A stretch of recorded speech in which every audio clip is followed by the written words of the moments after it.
رمضان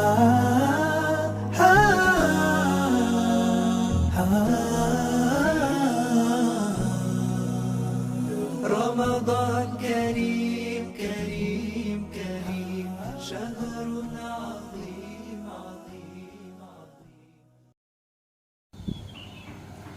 بسم الله الرحمن الرحيم. السلام عليكم ورحمة الله وبركاته. الحمد لله والصلاة والسلام على رسول الله وعلى آله وصحبه ومن والاه وبعد.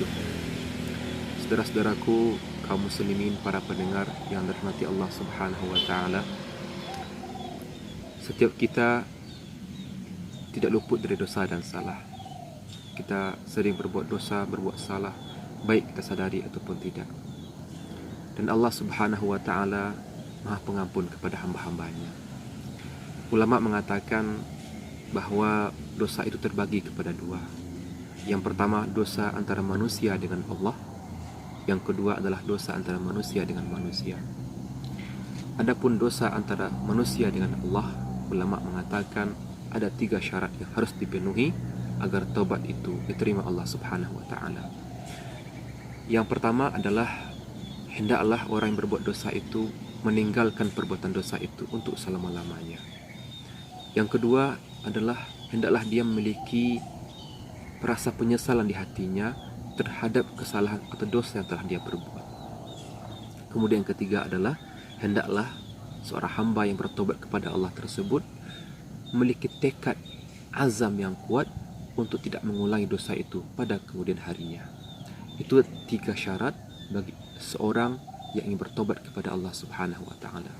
Adapun terkait dosa dengan makhluk, maka 3 syarat yang disebutkan tadi ditambah dengan syarat yang keempat adalah apabila ada hubungan sosial, interaksi dengan orang lain, apakah ada haknya yang tidak dipenuhi, atau hutang piutang, pinjam meminjam, kezaliman yang pernah dilakukan, maka untuk penyelesaiannya adalah dengan meminta kehalalan pada orang tersebut dan minta maaf kepada dia.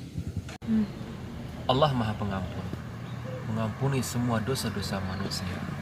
Maka jangan pernah berputus asa dari rahmat Allah Subhanahu wa taala. Yaghfirudz dzunuba jami'an, itu kata Allah Subhanahu wa taala. Bahkan diceritakan dalam sebuah hadis Rasulullah SAW bahwasanya pada zaman dahulu ada seorang lelaki yang telah membunuh 100 orang. Kemudian timbullah keinginan di hatinya untuk bertaubat kepada Allah. Lalu ia pun bertanya kepada orang yang alim di muka bumi pada saat itu, bisakah ia bertobat?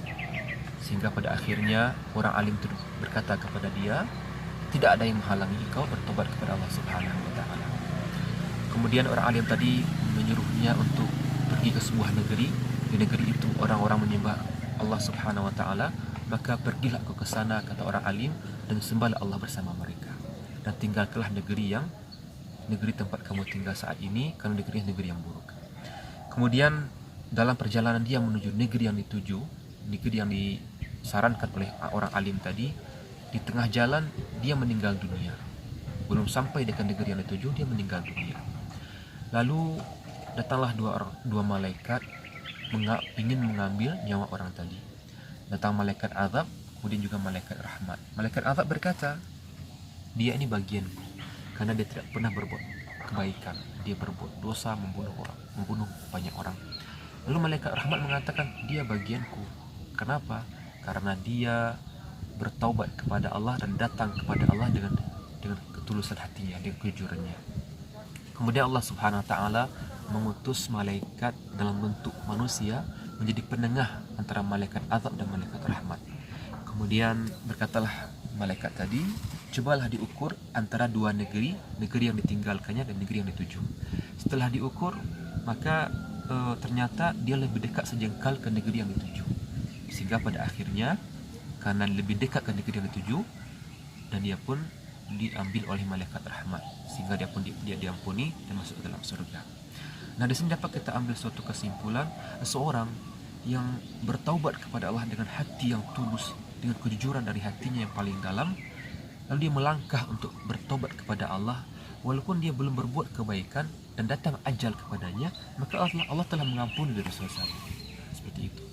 Oleh kerana itu, wahai saudaraku yang dirahmati Allah Subhanahu wa taala, Allah Subhanahu wa taala Maha Pengampun. Allah selalu buka pintu ampunan untuk kita. Maka jangan pernah putus asa, jangan pernah pesimis. Dan di bulan Ramadan ini kita gunakan waktu kita, kesempatan yang ada ini untuk terus berbenah diri, mengevaluasi diri kita, bermuhasabah, menghitung-hitung amal kita, dan memanfaatkan waktu yang ada ini untuk bertobat kepada Allah Subhanahu wa taala. Mungkin demikian. Jazakumullah khairan katsira. Wassalamualaikum warahmatullahi wabarakatuh.